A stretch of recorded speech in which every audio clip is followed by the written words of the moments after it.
கர்த்தராகிய இயேசு கிறிஸ்துவின் நாமத்தில் உங்களை அன்போடு வாழ்த்துகிறேன்.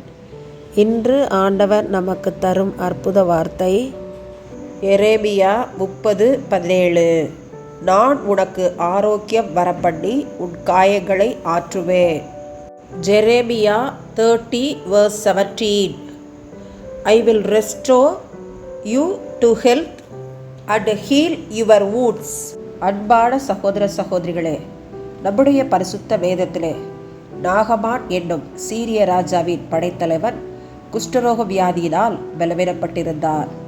கர்த்தர் அவனை அற்புதமாய் சுகப்படுத்தினார். எசேக்கியா ராஜா ராஜபிளவை என்ற நோயினால் அவதிப்பட்ட போது கர்த்தர் அவனுக்கு வாக்குத்தத்தம் கொடுத்து அவனை பூரண சுகம் பெறச் செய்தார். நம் கர்த்தர் ஆரோக்கியம் வரப்படுகிறவர். தாவீது ராஜா தன்னுடைய எதிரிகளாலும் மற்றும் அநேகராலும் மனது காயப்பட்ட போது கர்த்தர் அவன் காயங்களை ஆற்றி தேற்றி அரவணைக்கிறவராக காணப்பட்டார். புதிய ஏற்பாட்டிலே 110 வேலைக்காரன் சுகமில்லாமல் காணப்பட்ட போது ஒரு வார்த்தையினால் அவனை சுகப்படுத்தினார். பெரும்பாடுள்ள ஸ்திரீ 12 வருடமாய் கஷ்டப்பட்ட பொழுது இயேசுவை தேடி வந்தபோது அவளை சுகப்படுத்தினார். 10 குஷ்டரோகிகள் கர்த்தரை நோக்கி வந்தனர். கர்த்தர் அவர்களை சுகமாக்கினார். கண் தெரியாத பர்திமேயு குருடன் இயேசுவிடம் வந்தார். இயேசு அவனை சுகப்படுத்தினார். இன்னும் எத்தனையோ அற்புதங்கள் வேதத்தில் சொல்லப்பட்டுள்ளது. நம் கர்த்தர் ஆரோக்கியம் வரப்படுகிறவர், நம்முடைய மன காயங்களை ஆற்றுகிறவர்.